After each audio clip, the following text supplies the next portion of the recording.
The morning light over Paintsville was thin and gray, cutting sharp shadows through the busted windows of the Peking. We barely had time to pack our bags before the world outside went sideways. From the walk-in cooler, Thomas started pounding his mangled hand against the little glass porthole, streaks of blood smearing the inside. He was grinning, wild mad, a man who'd lost his place in the world and found something funnier. "They're here for you," he cackled, laughter echoing off the cold tiles. "They're here for you. Ha, ha." Out front, the Corolla and the battered El Camino were parked nose to nose. Tires hissing as knives bit deep, air rushing out in wet, angry bursts. The Yugo, by some miracle or Ed's habitual laziness, sat untouched and unnoticed around back, half on the curb, disco ball still dangling from the rear view. Then came the voice, booming, ugly, slurred, belonging to a man as mean as he was broken. He stepped out in front of the cars, long greasy hair stringing down his cheeks, one eye wandering, the other fixed on the restaurant. A limp dragged his left leg, and a shotgun, rusty, sawed off at the pump, swung from his fist. He fired a shot into the air, glass raining down from somewhere up the street. Maybe a warning, maybe just to hear himself make noise. "Listen up, you sons of bitches," he hollered, mouth split in a toothless, half-missing grin. "Hand over everything. Food, guns, dogs, and that crazy bastard in the freezer. Maybe I'll let one or two of you crawl out of here, so you can tell everybody who owns this side of Kentucky now." His men fanned out, faces painted in grime and hate, rifles glinting in the thin sun. Inside, we all froze, just long enough to hear Thomas's ragged laughter bouncing in the dark. The first shot from the Raiders' sawed-off still echoed in my ears when I dropped low, pressing my back against the sticky dining room wall, eyes darting to every window. I counted heads. 7. That was bad, but not impossible. The leader, shotgun, loud, and limping, was the loudmouth in charge.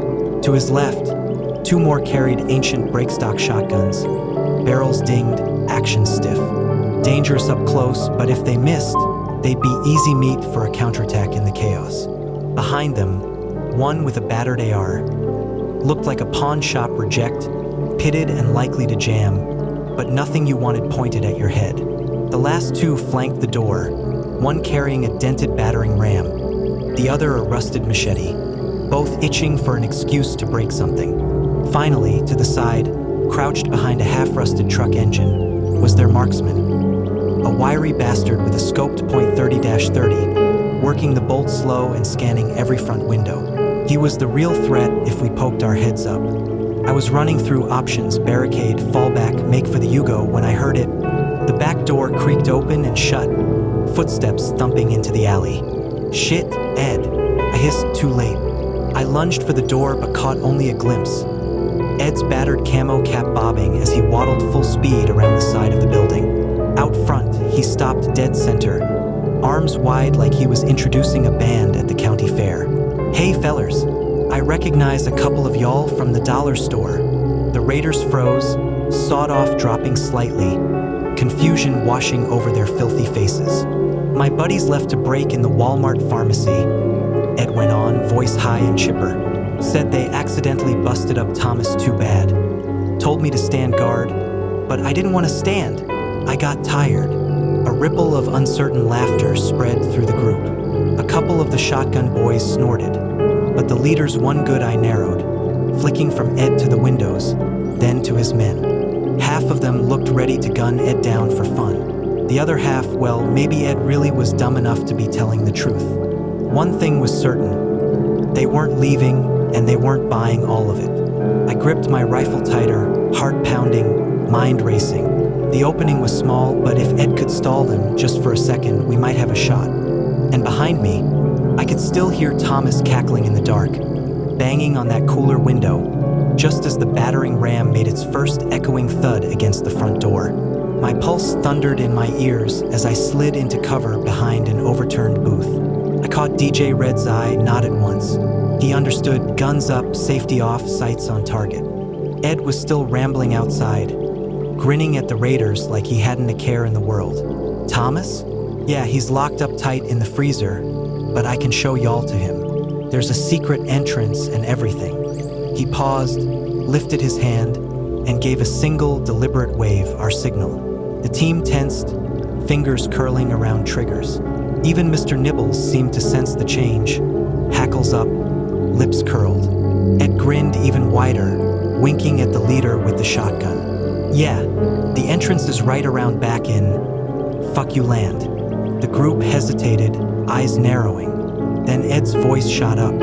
Hey, Wild Eye, what's the capital of China? The leader, baffled, opened his mouth. Ed yelled, Bangkok, and with the speed of a much younger man, swung his boot square into the man's groin. The raider doubled over, mouth gaping in a soundless howl. Ed hit the dirt, rolling clear just as the first volley rang out from our side. Glass shattering, shotguns booming, and the battered air thick with smoke and thunder. For a moment, the world exploded with violence and chaos, and Ed, grinning in the dust, looked back at us like he was born for this. Everything went sideways in a heartbeat. As Ed and the raider leader tangled in the dirt, the rest of us erupted into motion. The chemist, sleeves rolled up and eyes wild behind his goggles, whipped out a gold-plated desert eagle like some kind of post-apocalyptic supervillain. The gun thundered, recoil rocking his massive arms as he sent shot after shot downrange. Raiders dove for cover, but that deagle sang out, brass spinning in the sunlight. I heard glass shatter behind me. Josh, usually the quiet one, had smashed a window with his rifle butt and, with a roar, cracked one of the meatied-out shotgun boys right in the skull. The raider went down in a heap, twitching on the pavement. Amber, cool as the other side of the pillow, drew back her arm and hurled her tomahawk through the broken window. The battered weapon spun end over end and thunked deep into the bicep of the man with the battering ram. He collapsed, screaming, the ram clattering uselessly on the concrete. I vaulted over the window, boots hitting the hood of the Corolla. Bullets whipped past, pinging off metal. I rolled behind the battered car, catching my breath and racking my AR. Time to return fire. Out front, Ed and the leader were locked in a desperate grapple, rolling in the dust, cursing and clawing. For a moment, it looked like the leader's sheer rage would win out. He twisted, knee driving into Ed's gut, the sawed-off just inches from Ed's chin. Inside, DJ Red and the chemist laid down covering fire. Mr. Nibbles and Boy barked and darted beneath the booths, chaos swirling around them. Smoke filled the air. Raiders shouted and ducked for cover. But for the first time, we weren't just surviving, we were fighting back. I, Todd, ducked behind the battered Corolla just as a blast of birdshot ripped across my cheek and neck. The pain was sharp and hot, blood trickling down, but it wasn't enough to take me out of the fight. Amber caught it all, fear twisting her face for half a second before she snapped into action. She darted across the lot to where the ram wielder was still howling, tomahawk jutting from his arm. With a grunt, Amber yanked the blade free, sending a fresh spray of blood across the pavement. Not wasting a second, she spun, spotted the shotgun man fumbling to reload, and charged straight for him. He barely had time to look up before Amber leaped, both hands gripping the tomahawk, and slammed it down into his skull with every ounce of strength she had. The man crumpled, weapon clattering to the ground. Outside, the brawl between Ed and the raider leader turned desperate. The leader's sawed-off was inches from Ed's face, teeth bared in a wild snarl. That's when Mr. Nibbles erupted from the shattered window, a streak of fury and claws. The honey badger latched onto the leader's throat, teeth sinking deep. The raider staggered, hands scrabbling at Mr. Nibbles, but the beast held fast, snarling and twisting until blood sprayed across the gravel. Gunfire erupted, the chemist's gold deagle thundering, DJ Red pinning down the raiders with a steady volley. Boy barked, adding chaos to the carnage. For a heartbeat, it felt like we just might survive the day. In the haze of smoke and violence, with the world narrowed to muzzle flashes and screams, none of us noticed the machete man slip away from the front lines. He limped around the side of the building, glancing nervously over his shoulder, and ducked behind the Peking out of sight. Inside, Thomas was slumped against the wall of the walk-in, muttering to himself, eyes wild and distant. The door creaked open. Machete Man, blood and grime on his face, a twisted grin on his lips. He shoved a battered AR-15 into Thomas's hands, the weapon fitted with a cheap, muddy scope. "Time to earn your keep, psycho," he spat, then shoved Thomas toward the chaos. But as Thomas blinked in the sudden light, something changed. It was as if the world snapped back into focus. A switch flipped, his wild stare replaced by cold, razor-sharp purpose. Meanwhile, out in the main room, Josh caught movement no one else saw. The 30-30 man, still behind the truck engine, had his scope trained right on DJ Red, who was crouched behind a table, frantically jamming a new mag into his rifle. Josh didn't hesitate. He sprinted across the dining room, faster than he'd ever moved in his life. "Red down!" he bellowed, just as the 30-30 cracked. The world slowed. Josh tackled DJ Red with all his might, and the bullet tore through Josh's gut. A red spray, a hollow sound, and a grunt that was more surprise than pain. He hit the floor, clutching his stomach, blood pooling fast. Thomas saw the whole thing. The sight of Josh crumpled and bleeding, the chaos, the betrayal. All of it smashed through whatever was left of his madness. He raised the AR, hands suddenly steady. Machete Guy turned, mouth open in surprise, but Thomas was faster. He squeezed the trigger and the rifle barked. 5, 6, 7 rounds, stitching red holes up the man's torso, flinging him back into the alley, lifeless. Then, with deadly calm, Thomas dropped to one knee, drew a bead on the 30-30 marksman behind the engine, and exhaled. He squeezed off a single shot. The marksman's eye vanished in a red mist, and his body went limp behind the rusted metal. For a heartbeat, everyone stopped. Thomas stood there, blood on his hands, chest heaving, the rifle clattering as he let it fall. And just like that, the tide of the siege had turned. The sudden roar of an engine broke the stunned silence. The AR guy, wide-eyed and blood-spattered, bolted for one of the battered trucks parked in the lot. He threw it into gear, gravel spitting, and tore out onto the road without a backward glance, leaving his crew, his pride, and everything else behind.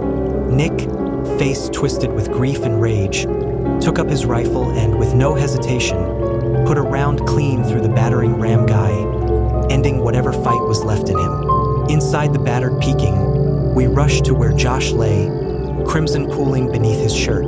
Thomas slid down to his knees, blood on his hands, searching Josh's face for any sign of hope. Josh coughed, spitting out a little blood, but there was a spark of humor in his eyes. "Glad to see you got some sense back," he rasped, trying to grin. "About time."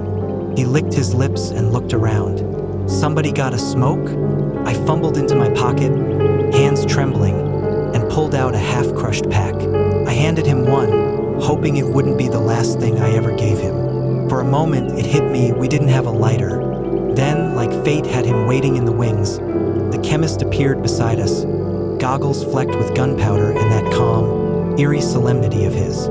He thumbed open a battered Zippo and lit the cigarette like it was the easiest thing in the world.